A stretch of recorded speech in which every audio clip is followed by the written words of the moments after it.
राष्ट्रपती द्रौपदी मुर्मू कोल्हापूरमध्ये पोहोचल्या।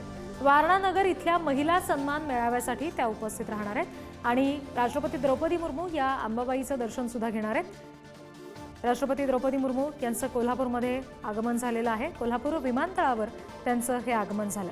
आता कोल्हापूरमध्ये महिला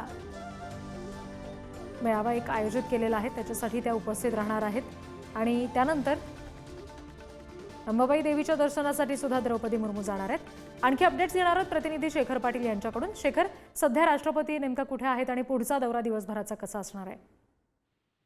रिद्धी, सकाळी 11:30 वाजता राष्ट्रपती द्रौपदी मुर्मू यांचं कोल्हापूरमध्ये आगमन झालेलं आहे। कोल्हापूर विमानतळावरती विशेष खरं तर भारतीय वायुसेनेच्या विमानातून खरं तर ते या ठिकाणी दाखल झालेले आहेत आणि त्यानंतर त्यांचा ताफा आता करवीर निवासने अंबाबाई मंदिराकडे आता रवाना झालेला आहे। थोड्याच वेळात आता अंबाबाई मंदिरात त्या पोहोचतील। अंबाबाई मंदिरामध्ये दुपारची जी आरती असते त्या आरतीला त्या उपस्थिती लावणार आहेत। जवळपास 45 मिनिटं राष्ट्रपती जे आहेत त्या अंबाबाई मंदिरामध्ये असणार आहेत। विविध पूजा देखील त्यांच्या हस्ते होणार आहेत।